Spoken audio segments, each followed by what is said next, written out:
ಮೊನ್ನೆ ಸೋಲಾರ್ ಎಲ್ಲನೂ ಕ್ಲೀನ್ ಮಾಡಿಸಿದ್ದು ಅವರು ಸ್ವಲ್ಪ ಗಲೀಜು ಮಾತ್ರ ಕ್ಲೀನ್ ಮಾಡಿ ಹೋಗಿದ್ರು. ಅಂದರೆ ಉಪ್ಪು ಕಟ್ಟಿದ್ದು ಏನು ತೆಗ್ದಿದ್ರು ಸೋಲಾರ್ ಪೈಪ್ ಒಳಗಡೆಯಿಂದ ಅದನ್ನು ಮಾತ್ರ ಕ್ಲೀನ್ ಮಾಡಿದರು. ಇನ್ನು ಮಿಕ್ಕಿದ ಡಸ್ಟು ತುಂಬ ಗಲೀಜೆಲ್ಲ ಆಗೇ ಇತ್ತು. ಇವತ್ತು ಕ್ಲೀನ್ ಮಾಡೋಣ ಅಂತ ಮೇಲೆ ಬಂದಿದ್ದೀನಿ. ಈಗ ಕ್ಲೀನ್ ಮಾಡಿ ಹೋಗ್ಬೇಕು, ಯಾಕೆಂದರೆ ನಾವು ರಾಗಿ ಅಕ್ಕಿ ಎಲ್ಲ ಬಿಸಿಲಿಗೆ ಒಣಗಾಕೋದಿಲ್ಲೇ. ಇನ್ನು ಡಸ್ಟೆಲ್ಲ ಇದ್ದರೆ ಗಲೀಜು ಮತ್ತು ರಾಗಿ ಎಲ್ಲ ಒಣಗಾಕಿದ್ರೆ ರಾಗಿ ಒಳಗಡೆ ಬಂದು ಮಿಕ್ಸ್ ಆಗುತ್ತೆ ಅಂತ ಹೇಳ್ಬಿಟ್ಟು ನಾನು ಕ್ಲೀನ್ ಮಾಡೋಣ ಅಂತ ಬಂದಿದ್ದೀನಿ. ಅಟ್ಲೀಸ್ಟ್ ಒಂದು 45 ಮಿನಿಟ್ಸ್ ಆದರೂ ಬೇಕು ಕ್ಲೀನ್ ಮಾಡೋದಕ್ಕೆ. ನೋಡೋಣ ಎಷ್ಟೊತ್ತಾಗುತ್ತೆ. ಬೇಕಿತ್ತು ಕ್ಲೀನ್ ಮಾಡೋದಕ್ಕೆ. ನಾನೆಲ್ಲೋ ಒಂದು ಕಡೆ ಫಂಕ್ಷನ್ಗೆ ಹೋಗಿದ್ದೆ, ಫಂಕ್ಷನ್ಗೆ ಹೋಗಿ ಬರೋದು ಲೇಟ್ ಆಯಿತು ಅಂತ ನಿನ್ನೆ ಕ್ಲೀನ್ ಮಾಡಲಿಲ್ಲ. ನೋಡಿ ಹೇಗಿದೆ ಡಸ್ಟು, ಇಲ್ಲೆಲ್ಲ ಮಣ್ಣೆಲ್ಲ ಹಾಗೇ ಇದೆ. ಮಣ್ಣು ಅಂದರೆ ಇದು ಎಲ್ಲಿಂದ ಬಂತು ಮಣ್ಣು ಅಂತ ಗೊತ್ತಿಲ್ಲ, ಅಥವಾ ಈ ಫ್ಲೋರ್ ಮೇಲೆ ಇರೋ ಮಣ್ಣೇ ಇಷ್ಟಿದೆಯೋ ಅಥವಾ ಉಪ್ಪು ಅಂದರೆ ಇದರಲ್ಲಿ ಸೋಲಾರ್ಗಳಲ್ಲಿ ಇರುತ್ತಲ್ವ ಗಲೀಜು ಅದಂತನೂ ಗೊತ್ತಿಲ್ಲ. ಅವ್ರು ಜಸ್ಟು ಮತ್ತು ಇಲ್ಲೇನೋ ಒಂದು ಗಲೀಜು ಮಾಡಿದೆ, ಬೆಕ್ಕೇನೋ ಗಲೀಜು ಮಾಡಿಟ್ಟು ಹೋಗಿದೆ. ಇಲ್ಲೆಲ್ಲ ನಾವು ಸ್ವಲ್ಪ ರಾಗಿ ಒಣಗಾಕೋದು, ಅಕ್ಕಿ ಅದೆಲ್ಲ ವಾಶ್ ಮಾಡಿದಾಗ ಒಣಗಾಕೋದಿಲ್ಲೇನೆ. ಇಷ್ಟೆಲ್ಲ ಗಲೀಜಿದ್ರೆ ಮತ್ತು ನೀಟಾಗಿ ಒಣಗಾಕೋದಕ್ಕೂ ಅಂದರೆ ಒಣಗಾಕಿದಾಗ ಈ ಡಸ್ಟೆಲ್ಲ ಬಂದು ಮತ್ತೆ ಒಣಗಾಕಿರೋ ಅಂಥ ಐಟಮ್ ಮೇಲೇ ಬಂದು ಕೂತ್ಕೊಳ್ಳುತ್ತೆ ಅಂತ ಈಗ ಕ್ಲೀನ್ ಮಾಡೋಣ ಅಂತ ಬಂದಿದ್ದೀನಿ. ಈಗ ಇಲ್ಲೇ ಒಂದು ಬಕೆಟ್ ಇದೆ, ಬಕೆಟಲ್ಲಿ ಕಸ ಹಾಕ್ಕೊಳ್ತೀನಿ. ಈ ಬಟ್ಟೆ ಎಲ್ಲ ಇಲ್ಲೇ ಬಿಸಾಕಿ ಹೋಗಿದ್ದಾರೆ. ಇಲ್ಲೆಲ್ಲ ಸ್ವಲ್ಪ ಗಲೀಜಿದೆ. ಇಲ್ಲೇ ಮರ ಪೊರ್ಕೆ ಬಕೆಟ್ಸ್ ಇದೆ. ಇದೇ ಬಕೆಟ್ಸ್ನ ಯೂಸ್ ಮಾಡ್ಕೊಂಡು ಎಲ್ಲ ನೀಟಾಗಿ ಕಸ ಗುಡಿಸಿ ಈ ಪೈಪಲ್ಲಿ ನೀರು ಬಿಟ್ಕೊಂಡು ಕ್ಲೀನಾಗಿ ಇದೆಲ್ಲ ವಾಶ್ ಮಾಡಿಬಿಡ್ತೀನಿ. ಕಸ ಗುಡಿಸಿ ಆಮೇಲೆ ಇದೆಲ್ಲ ವಾಶ್ ಮಾಡ್ತೀನಿ. ಏಕೆ ಅಂದರೆ ತುಂಬಾ ಡಸ್ಟ್ ಇದೆ. ಮತ್ತು ಇದೆಲ್ಲ ಹೇಗಿದೆ, ಇದೆಲ್ಲ ಫುಲ್ಲು ಒಂಥರ ಇದರಲ್ಲಿ ಇದೆಲ್ಲ ಗಲೀಜು ಆಗೇ ಇದೆ. ಅವ್ರು ಜಸ್ಟು ಏನು ಇಲ್ಲಿ ಪೈಪುಗಳು ಹಾಕಿ ಇಲ್ಲಿ ಕ್ಲೀನ್ ಮಾಡ್ಕೊಂಡಿದ್ರು, ಇಲ್ಲಿ ಮಾತ್ರ ಕ್ಲೀನ್ ಮಾಡಿದ್ದಾರೆ. ನೋಡೋಣ, ಇದೆಲ್ಲ ಫ್ಲೋರ್ ಫುಲ್ಲು ಒಂದು ಸರಿ ವಾಶ್ ಮಾಡಿಬಿಟ್ರೆ, ಅಂದರೆ ನಾನೇ ಇಲ್ಲಿ ಯೂಸ್ ಮಾಡೋದಲ್ವಾ ರಾಗಿ ಒಣಗಾಕೋದು ಅದೆಲ್ಲ, ಅದಕ್ಕೋಸ್ಕರ ಇವಾಗ ವಾಶ್ ಮಾಡ್ಕೊಂಬಿಟ್ರೆ ಕ್ಲೀನಾಗೂ ಇರುತ್ತೆ ಅಂತ.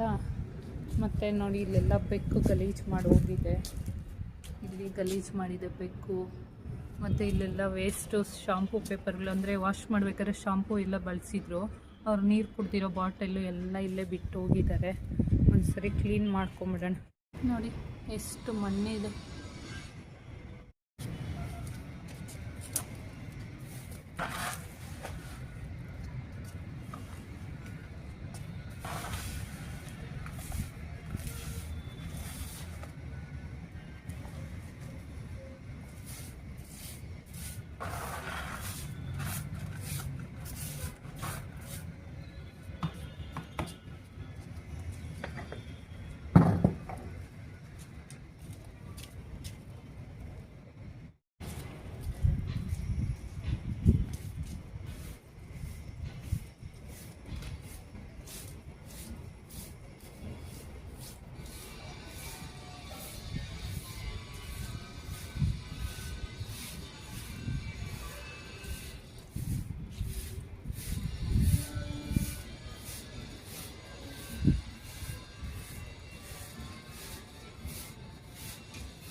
ಪೈಪ್ ಓಪನ್ ಮಾಡಿದ್ನಲ್ಲ ಫ್ರೆಂಡ್ಸ್, ಮತ್ತೆ ರೀಕನೆಕ್ಟ್ ಮಾಡ್ತಾಯಿದ್ದೀನಿ.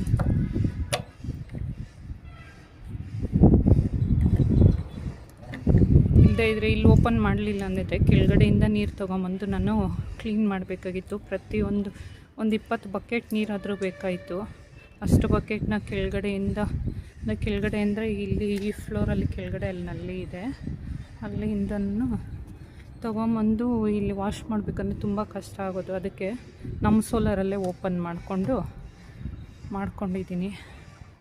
ನೀರು ಓಪನ್ ಮಾಡಿಕೊಂಡು ಇಲ್ಲಿ ವಾಲು ಓಪನ್ ಮಾಡ್ಕೊಂಡಿದ್ದರಿಂದ ನೀರು ಇಲ್ಲೇ ಬಂದಿದ್ದರಿಂದ ಸ್ವಲ್ಪ ಬೇಗ ವಾಶ್ ಮಾಡೋದಕ್ಕಾಯಿತು.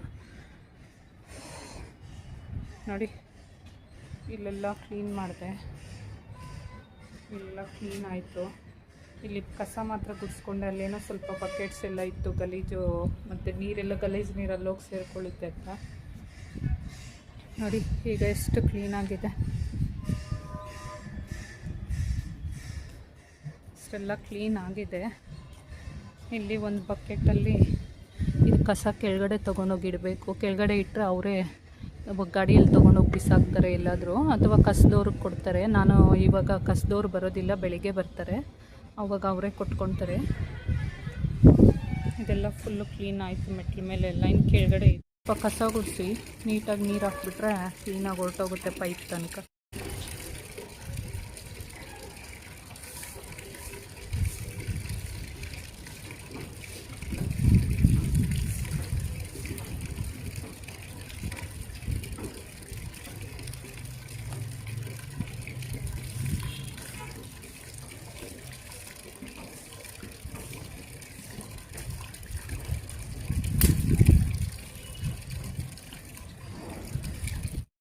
ಮೇಲೆಯಿಂದ ಬಂದಿರ್ತಕ್ಕಂಥ ಗಲೀಜು ಎಷ್ಟಿದೆ, ಡಸ್ಟು ಫುಲ್ಲು ಮಣ್ಣಿದೆ.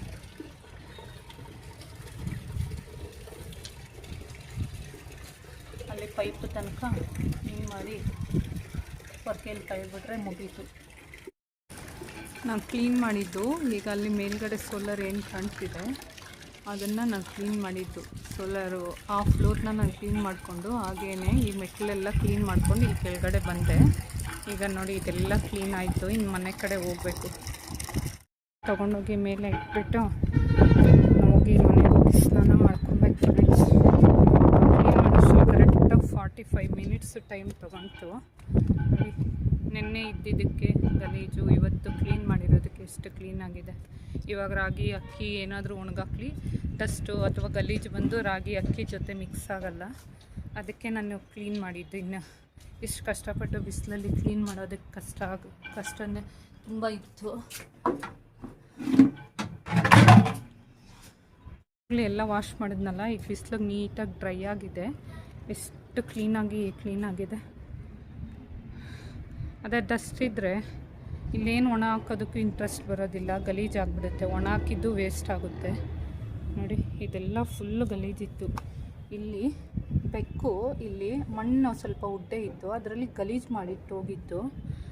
ನಾನು ಇನ್ನೂ ಸ್ವಲ್ಪ ಹಾಗೆ ಬಿಟ್ಟಿದ್ರೆ ಡೈಲಿ ಬಂದು ಏನು ಮಾಡ್ತಿತ್ತು ಅಂದರೆ ಟಾಯ್ಲೆಟ್ ಮಾಡೋ ಏರಿಯಾ ಮಾಡ್ಕೊಂಬಿಡ್ತಿತ್ತು. ಇನ್ನು ಇವತ್ತು ಕ್ಲೀನ್ ಮಾಡಿದ್ದಕ್ಕೆ ಸರಿ ಹೋಯಿತು. ಎಷ್ಟು ಕ್ಲೀನಾಗಿದೆ. ವಾಕ್ ಮಾಡೋದಕ್ಕೆ ಎಲ್ಲ ಬಂದು ಅಂದರೆ ಮೇಲ್ಗಡೆ ಓಡಾಡೋದಕ್ಕೆ ಸ್ವಲ್ಪ ಬೇಜಾರಾದಾಗ ಬಂದು ಇಲ್ಲಿ ಕೂತ್ಕೊಳೋದಕ್ಕೆ ಎಲ್ಲ, ಮತ್ತು ವಾಕ್ ಮಾಡೋದಕ್ಕೆಲ್ಲ ಚೆನ್ನಾಗಿರುತ್ತೆ. ಕ್ಲೀನ್ ಮಾಡಿರೋದ್ರಿಂದ ನೋಡೋದಕ್ಕೂ ಕ್ಲೀನಾಗಿ ಕಾಣ್ತಿದೆ. ಕ್ಲೀನಿಂಗ್ ಮುಗಿಸ್ಕೊಂಡು ಬಂದು ಈಗ ಸ್ನಾನ ಆಯಿತು. ನಾಳೆ ವೀಡಿಯೋ ಇನ್ನೂ ಕಂಟಿನ್ಯೂ ಆಗುತ್ತೆ. 3 ಕಲರ್ ದೋಸೆನ ನ್ಯಾಚುರಲ್ ಕಲರ್ಸ್ನ ಯೂಸ್ ಮಾಡಿ ಯಾವ ಥರ ಮಾಡೋದಂತ ವೀಡಿಯೋ ಇನ್ನೂ ಕಂಟಿನ್ಯೂ ಇದೆ ಫ್ರೆಂಡ್ಸ್. ನಿಮ್ಗೆ ಇಷ್ಟ ಆದರೆ ಲೈಕ್ ಮಾಡಿ, ಶೇರ್ ಮಾಡಿ, ಕಮೆಂಟ್ ಮಾಡಿ, ಹಾಗೆ ಸಬ್ಸ್ಕ್ರೈಬ್ ಮಾಡೋದನ್ನು ಮರಿಬೇಡಿ ಫ್ರೆಂಡ್ಸ್. Bye friends.